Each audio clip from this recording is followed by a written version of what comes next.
사무엘상 23장 1에서 18절 말씀입니다. 23장. 사람들이 다윗에게 전하여 이르되, 보소서, 블레셋 사람이 그일라를 쳐서 그 타작마당을 탈취하더이다. 하니 이에 다윗이 여호와께 묻자와 이르되, 내가 가서 이 블레셋 사람들을 치리이까?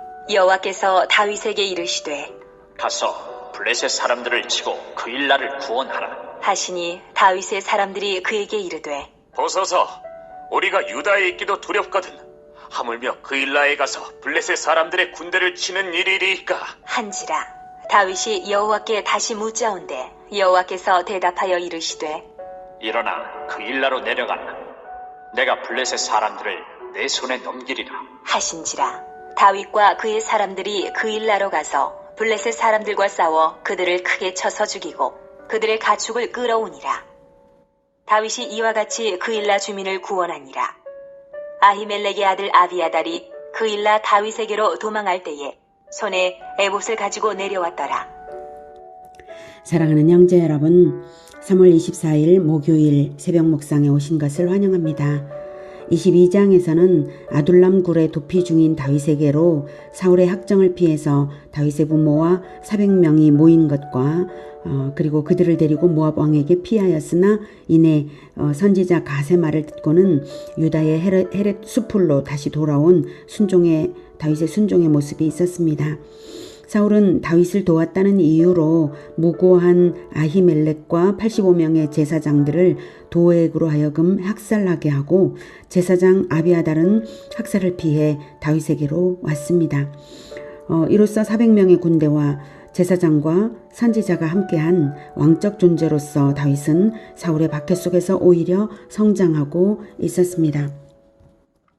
1절 사람들이 다윗에게 전하여 이르되 보소서 블레셋 사람이 그일라를 쳐서 그 타작마당을 탈취하더이다 하니 그일라의 위치는요. 다윗이 여기가 아둘람 굴이었고요. 여기에서 모압으로 갔다가 다시 되돌아온 것이 헤렛 수풀이죠. 여기가 헤렛 수풀이고 그일라가 여기 있습니다. 아둘람에서 모압으로 갔다가 다시 헤렛 수풀로 돌아왔는데 여기에 그일라가 있었어요. 네, 유다의 그일라입니다. 타작마당을 블레셋에게 빼앗겼는데요. 타작마당에서는 추수 때에 곡식을 쌓아두곤 하는데요. 블레셋이 타작마당을 탈취했다는 것은 그일라 주민들의 1년 농사 수확을 다 빼앗아 갔다는 것입니다. 그리고 주민들도 또 잡혔겠죠. 또 헤렛 수풀에 있는 다윗에게 사람들이 알리는 이유는 그일라를 구해달라는 것이고요.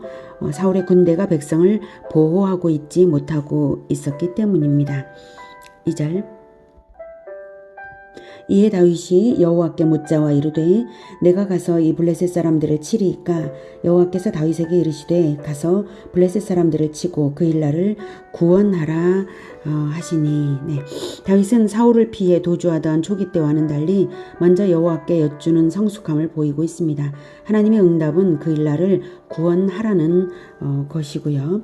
3, 4절 다윗의 사람들이 그에게 이르되 보소서 우리가 유다에 있기도 두렵거든 하물며 그일라에 가서 블레셋 사람들의 군대를 치는 일이리까 한지라. 다윗의 사람들이 그일라 치기를 반대하는 것은 충분한 일리가 있습니다. 유다의 헤렛 수풀에 들어와 있는 것 자체를 사울에게 발각될까봐 염려하는 중인데 그일라를 구원하느라 블레셋과 전쟁하는 것이 사울에게 알려지지 않을 리가 없거든요. 그래서 다윗이 다시 여호와께 다시 여쭈어서 블레셋 사람들을 내 손에 넘기리라 하시는 응답을 받았습니다. 5절 다윗과 그의 사람들이 그일라로 가서 블레셋 사람들과 싸워 그들을 크게 쳐서 죽이고 그들의 가축을 끌어오니라. 다윗이 이와 같이 그일라 주민을 구원하니라. 6절 아히멜렉의 아들 아비아달이 그일라 다윗에게로 도망할 때에 손에 에봇을 가지고 내려왔더라. 사울이 왕으로서 보호해야 할 직무를 유기하고 있는 때에 도망자 다윗이 오히려 백성을 보호하고 있고요. 사울은 제사장들을 죽이지만 다윗에게로 제사장과 에봇이 넘어간 것을 볼 때에 진정한 왕이요 구원자로 다윗이 부각되고 있는 모양새입니다. 아비아달이 그일라 다윗에게로 도망했다는 말은 헤렛 수풀의 다윗에게로 도망한 것인데 그일라로 떠나도록 하는데 에봇이 역할을 해서 지금 그일라에 함께 있다는 뜻이죠. 자, 6절에 아비아달이 에봇을 가지고 왔다는 것을 말하는 이유는 그 대제사장의 에봇에 흉패가 있고요. 흉패 안에는 우림과 둠밈을 두는데요. 국가의 중대사를 하나님께 여쭈어서 응답을 듣는 방법으로 우림과 둠밈을 사용하거든요. 다윗이 하나님께 여쭈어서 응답을 들은 것이 우림과 둠밈으로 그랬다는 의미로 언급된 맥락입니다. 흉패의 생김새는 이렇게 생겼고요. 이 흉패의 안주머니에 두는 우림과 둠밈은 지금은 역사 속에서 사라져서 그 모양새가 어떤 것인지 알려지지 않았습니다. 에봇을 가진 제사장이 다윗에게로 왔다는 것은 하나님의 임재가 다윗에게로 향했다는 의미입니다. 그럴 수밖에 없는 것이 사울은 제사장들을 학살했으므로 이제는 완전한 하나님의 대적이 된 것입니다. 7절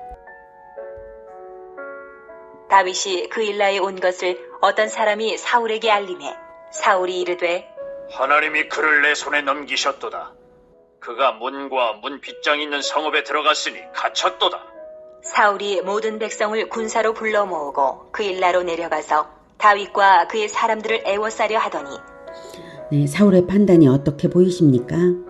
사울은 하나님이 자기를 위하여서 다윗을 갇히게 하셨다고 말하고 있습니다.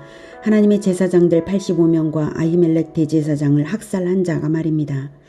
악한 인본주의자가 얼마나 소경인지를 알 수 있습니다. 끝까지 자의적으로 판단하여서 자기가 하나님 편인 줄로 착각하며 하나님을 대적하고 있는 것입니다. 예수님을 죽이던 대제사장들의 모습이나 똑같죠. 그리고는 모든 백성을 군사로 불러 모았습니다. 블레셋이 쳐들어왔을 때는 방임하더니 그일라를 쳐들어왔을 때는 방임하더니 이제 다윗을 치기 위해서 모든 백성을 불러 모았습니다. 9절 다윗은 사울이 자기를 해하려 하는 음모를 알고 제사장 아비아달에게 이르되 에봇을 이리로 가져오라. 하고 다윗이 이르되 이스라엘 하나님 여호와여, 사울이 나 때문에 이 성읍을 멸하려고 그일라로 내려오기를 꾀한다 함을 주의 종이 분명히 들었나이다. 그일라 사람들이 나를 그의 손에 넘기겠나이까? 주의 종이 들은 대로 사울이 내려오겠나이까? 이스라엘의 하나님 여호와여, 원하건대 주의 종에게 일러 주옵소서. 하니 여호와께서 이르시되 그가 내려오리라 하신지라. 다윗이 이르되 그일라 사람들이 나와 내 사람들을 사울의 손에 넘기겠나이까? 하니 여호와께서 이르시되 그들이 너를 넘기리라 하신지라. 하나님의 뜻을 묻지도 않고 자의적으로 해석하는 사울과는 너무나 대조적인 다윗의 모습이죠. 다윗은 에봇을 가져오게 해서 하나님께 여쭈었습니다.